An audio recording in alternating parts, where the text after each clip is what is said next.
So I made a video kind of recently where I talked about things that I still do after trying to live sustainably for 10 years. I've been on this journey since probably around 2009, but then obviously I was still living with my parents. And then after that I was a broke college student. So really it probably didn't start until like 2015, but that's neither here nor there. It's been quite a while of me trying to do this, learning all these different things and trying to implement them into my life. And in that video, of course, as soon as I stopped recording it, I thought of like a gajillion other things that I still do, but they're just so second nature to me now that I don't really think about them. And as I was doing that, I also thought about some things that I've stopped doing. And so it makes sense that over the years, I start things, I try things that over time don't make sense for me to continue doing because, well, for a lot of different reasons, which I'm sure we'll go over throughout this video. But the idea here and what I want to talk about and what I am hoping that you can take away from this video is that there are so many different ways to live sustainably. It doesn't all look one way. You don't have to do every single thing I say or else you're not an environmentalist or your lifestyle isn't sustainable or whatever the thought process is there. And the takeaway I really want at the end of the day, because of my philosophy and the way that it's evolved over the years, is that you take away from this my saying, which is do your best and advocate for the rest. Because over the years, I feel appropriately, thankfully, relievingly, I don't know if that's a word, what it looks like to be an environmentalist and to live sustainably online has changed drastically. Like, we used to want to fit our trash into a trash jar, and now we understand that that is not going to actually change our culture or corporations or our governments, and we know we have to do both. We have to do our part, and they especially got to do their part. And so that's where the whole phrase, do your best and advocate for the rest comes from, because if there's something that you can't change within your lifestyle, chances are it's probably not your fault, and it's their fault, if you know what I'm saying, the system in which we exist in, and so we can advocate for those things that we can't change. And that's the goal of this video, that you take that away from this. So without further ado, let's get into some things that I no longer do as an imperfect environmentalist.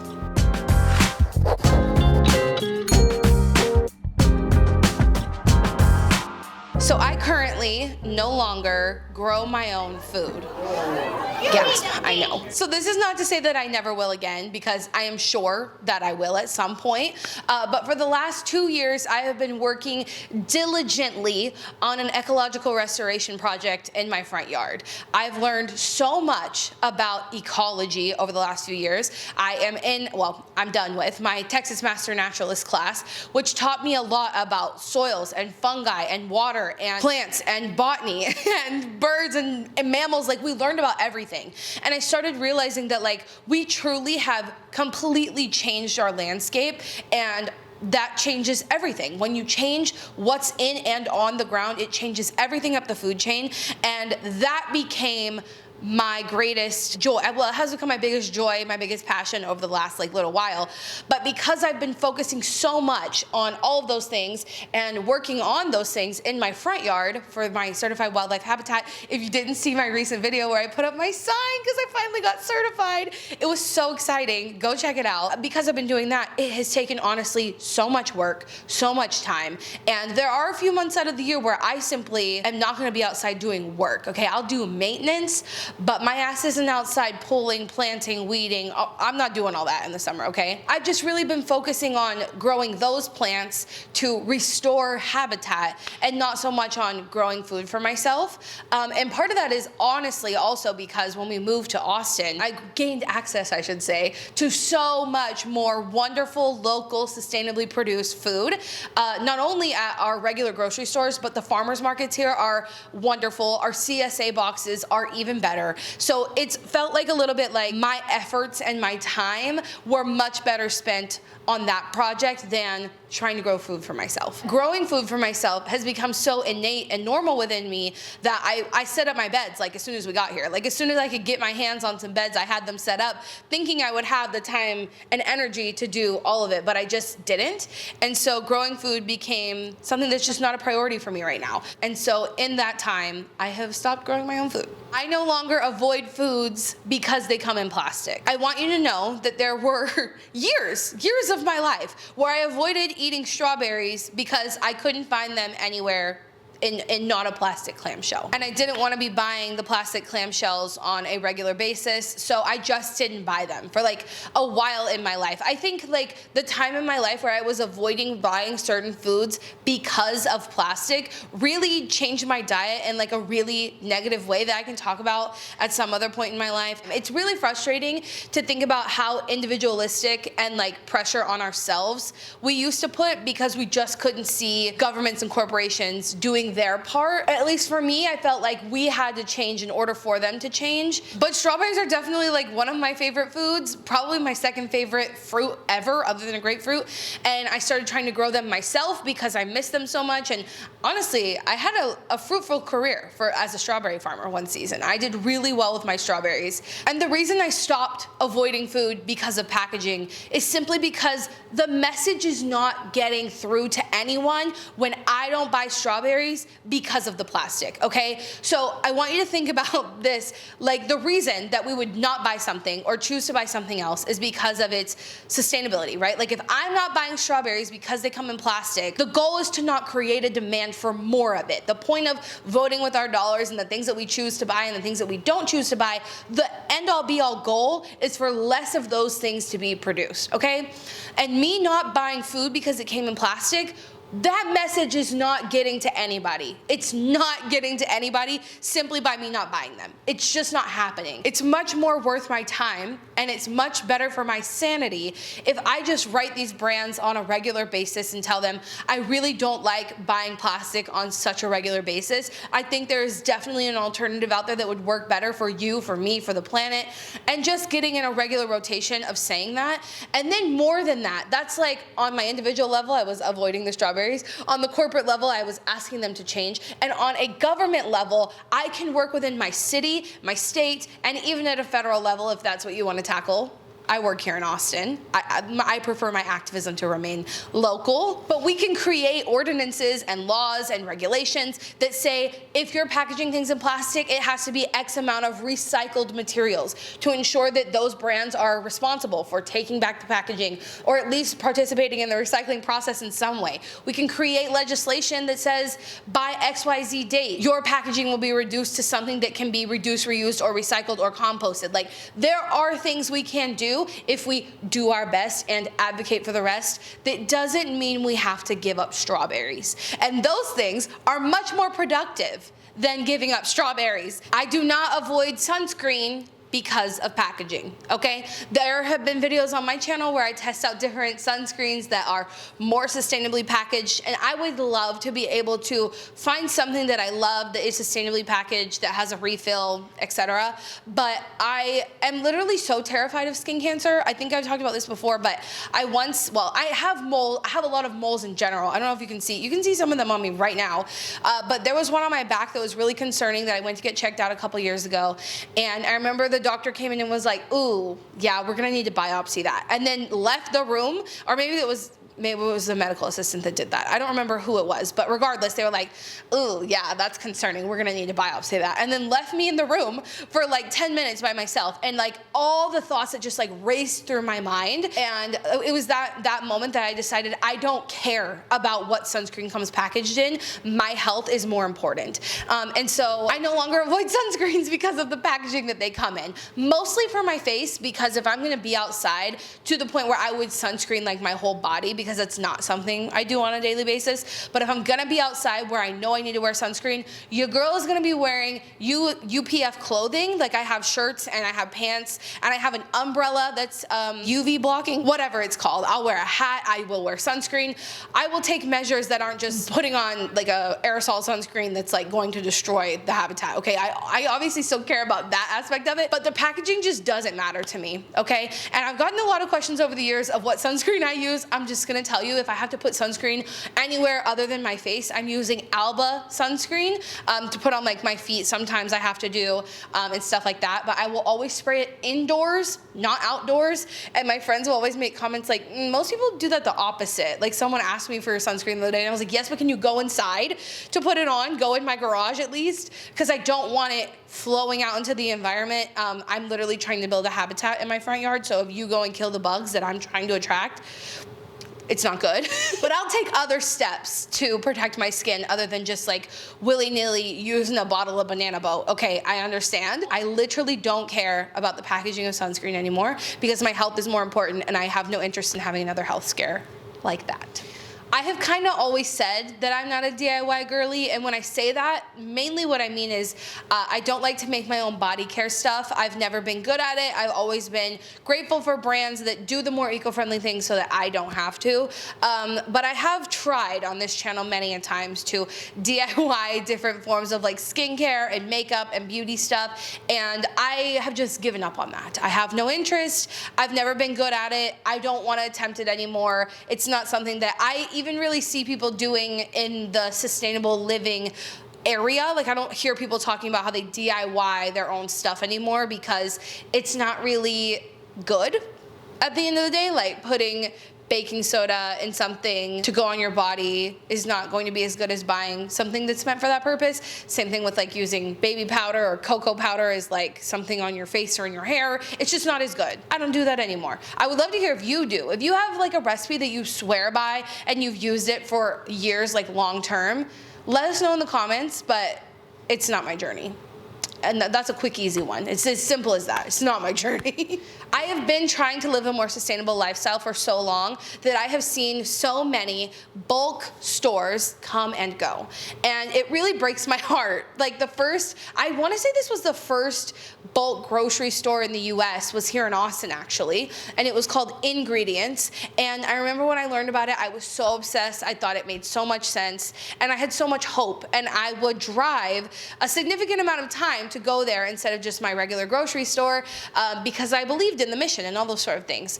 And then I saw it die. The grocery store didn't make it. I think now it's like some kind of trendy brunch spot probably, unfortunately. So Ingredients died, and then I moved to San Antonio where there was a shop. I can't even remember what it was called. It was so short-lived at this point. I'm not even gonna lie to you. I can't remember. It was like 3 words or something. It was next to Spare Parts, the secondhand craft store in San Antonio, and that was even further for me. Driving to Ingredients when I lived in Austin was like maybe 15 minutes. Driving to the bulk store that was available in San Antonio was like 30 minutes. That's a San Antonio problem. It's not necessarily an access problem. Everything was 30 minutes in San Antonio, okay? I watched it die, and then I moved back to Austin, and we didn't have a bulk grocery store that was like specifically built for that. We do have bulk bins at some of the grocery stores, which I will still use, but the bulk store here was more like body care, like cleaning stuff focused. It was called Luxe Refill, and I watched it die, and I just don't prioritize going to those specialty shops anymore because I just don't think that enough people have like the time, energy, and sometimes money to go to another grocery store to avoid packaging. I just don't really think that those business models on the scale that they exist at currently are working out. Not that that's necessarily the reason I don't support them and I don't go to them anymore. It's mainly because they continue to disappear and not exist. Bulk grocery shopping is not like my main priority anymore. Now it's more like focusing on supporting small farmers at my farmer's market, CSAs. I will buy like non-perishables in bulk at Central Market. If you wonder where I get like bulk beans, rice, spices, nuts, all those kind of things, I can still get package free, and I do, because going to Central Market for me is not way out of the way. Like, even when I lived in San Antonio, Central Market was where I could get all of those same things in bulk, but it was a 30-minute drive for me. Now Central Market is a regular grocery shop for me, and I don't go there to do all my grocery shopping. I do it to do specific things when I'm in that area because I have a grocery store that's bikeable to me now, and I think it makes more sense that I support the local farmers and all those sort of things and use Imperfect foods, food that would otherwise go to waste. The service Imperfect Foods, I still use that, but it makes more sense to me to be able to bike to my grocery store, which is typically what we do when we need to get groceries, like just regular things that we can't get from the other places that I mentioned. I still do so much for the environment and to live sustainably and to be an environmentalist and all those sort of things, but it doesn't mean that all of my food has to come package free. So, okay, this was a big one for me for a long time, and I still feel a little bit guilty about it. Like, I'm looking at myself in the viewfinder and I'm like, just say it, Shelby, just say it. I no longer avoid coloring my hair because of the environmental impact, okay? I have had every hair color under the sun, okay? And if you scroll back in my Instagram, you will see that. It's been basically black, dark brown, so blonde that it was basically white. It's been red, it's been half blonde, half red. It's been every color. But the color that I always come back to is this. I love my natural hair color, but lighten it a little bit around my face. It just makes me feel the most myself, the most confident, and your girl could really use a boost in confidence. Like at all times, I could really use some help with my confidence, and avoiding coloring my hair in the name of sustainability is something I did for, oh God, a really long time. Like I would say 2015, 2014, up until like a year or two ago, I just didn't do it. And it was fine, it's whatever, but I look back at photos and videos of myself now and I'm like, I really do not like the way my hair looked, and I was only doing it because it wasn't even anything anybody else was telling me. I felt guilty coloring my hair because I know it has an environmental impact and it was unnecessary. Like my own philosophy about sustainable living is like, Shelby, you don't have to give up everything. You can just do other things. You can do your best and you can advocate for the rest. So in my mind now, I get my hair colored once a year, okay? This is not even anything to write home about, but it kind of goes to show too how much in my head I was about being the perfect environmentalist, that I would not do something that I knew would make me feel better because of that. And I go out of my way to find sustainable salons, which I made a video about, we'll pop it here, where they recycle your hair. Like they use it to clean up oil spills, they use sustainable ingredients, they do recycling in the salon, like they do so many things to be more sustainable. So that's kind of in my mind the compromise, is that I get my hair done sparingly and I choose to support a sustainable salon, and that's that. I don't avoid coloring my hair anymore. That was a big one for me. I don't overthink having something shipped, okay? There was a point in my life where I was like, I can't have anything shipped to me. It's not sustainable to have like trucks on the road shipping me things. Well, research actually shows that shipping things to your house can be less environmentally costly, mainly in form of greenhouse gases, than buying something from the store. Because if you think about it, all the shipping manufacturing things are all the same up until the point of the warehouse. When things are at a warehouse, they're either shipped from said warehouse to grocery store or from said warehouse to your house. And if it's at the grocery store, a lot of people have to drive to go get it. And so anyway, I've seen studies that basically are like the environmental impact is negligent, and in some cases, even smaller environmental impact if you ship it to yourself versus to the store. I digress. I try to buy most things secondhand, so I'm not keeping Amazon in business or anything like that. I'm just saying there was a point in my life where I really very much was like, I'm not buying that. I don't want it to be shipped. I don't want, the emissions from having it shipped to me. And just more knowledge, and over time, the normalization, I think also, of online shopping and buying things online and having them shipped to you, it just feels like something I don't have to fight myself on. I can do a lot of other things before I get myself in a spiral about having something shipped to my house. That's all. Oh my God, this one is I can't believe I tried this. Maybe I'll try it again someday. But at some point I started to feel so guilty about Tippy's cat litter that I did some intense research and learned how to compost his poop. I did that. So at my old house, the Texas winter freeze, if you're familiar. If you're not familiar, you weren't following me back then, it was a time, okay? It changed my whole life. We had a citrus tree in our backyard. I never quite figured out what it was. I think they were tangerines. We only got one harvest from them before the freeze killed it. And I kept hearing that it would come back from its roots, but we waited like a year and it just didn't. So we had to uproot that tree and we were left with a hole where I then put this composter that was dedicated to composting my cat's poop. And I get asked a lot about how to have a more sustainable pet, and I always like to try things, experiment with them, understand them before I come to the internet and tell someone that they should or could do this. So that was my test trial period of trying to compost his poop. We use walnut shell litter, so it was compostable, and you put worms in it and you maintain it, and it's a whole thing. I don't really think there's much more of an explanation needed other than it's nasty. It's nasty, it's not the best way to compost. It is risky to do that anywhere where you are going to eat food from, the soil contamination could have got from where you're doing it to where your food is. And I was growing food in my backyard at the time. Why did I think that was chill? I don't know. It's not one of the things at the top of my to-do list. It's not something I do anymore. And I thought I would just tell you that I don't do that anymore. Okay, let me know if you were around for this era on my channel, but I used to dumpster dive.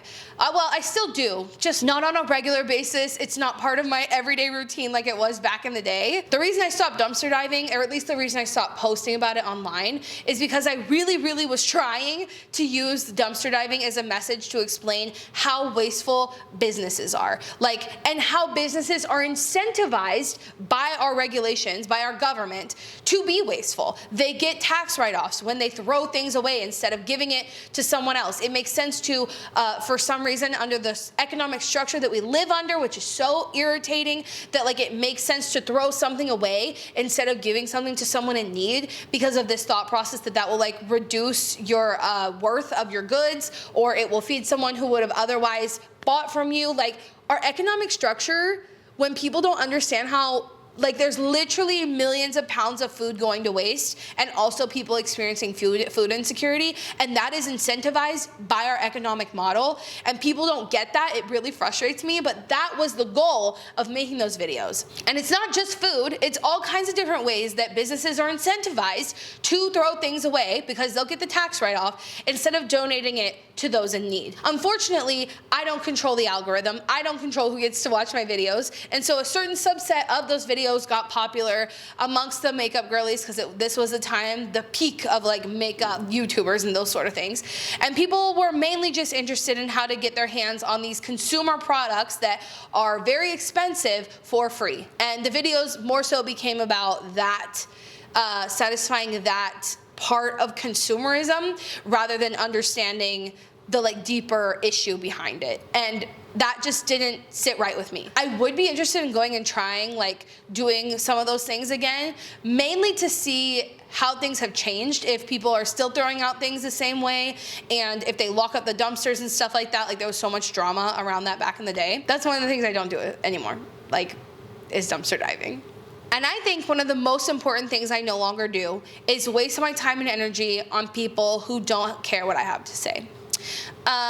AKA my friends and my family. I'm no longer the preachy environmentalist, and a big part of that is my philosophy of do your best and advocate for the rest. I do think having relationships with people who don't necessarily align with your thought process and your perspective on things in the world, specifically in this conversation sustainability, it's still important, because keeping that in their mind and keeping that perspective fresh for them, existing as someone who practices these things and posts about them and shares about them, I still think that's all important. I just don't really think I need to make things awkward and make things weird for them, because that doesn't change anyone's mind anyway.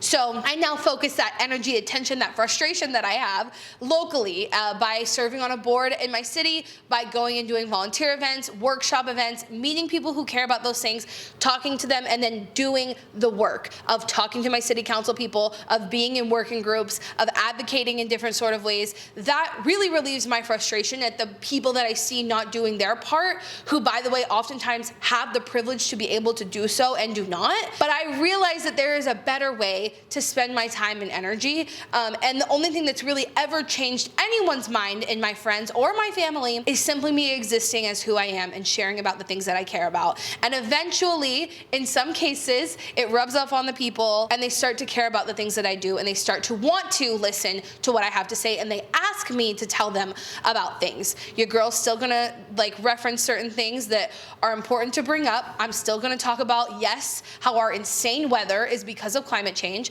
but I'm not gonna go into my monologue. I'm just gonna sprinkle it in there. I'm still doing my part and still bringing that to the forefront without making other people feel guilty, and I have found that is really the only thing that changes anybody's mind. Okay, have I been yapping enough? Have I talked enough about the things I no longer do as an imperfect environmentalist? I would love to hear if you still do any of these things, or if you don't do any of these things, or if there are any other wild things that you have tried over the years to do that you just simply are this is not part of my journey. I'm just gonna not do this part right here. Thank you so much for watching, and because of the message of this video, we're going to say, remember, until next time, do your best and advocate for the rest. Bye, guys.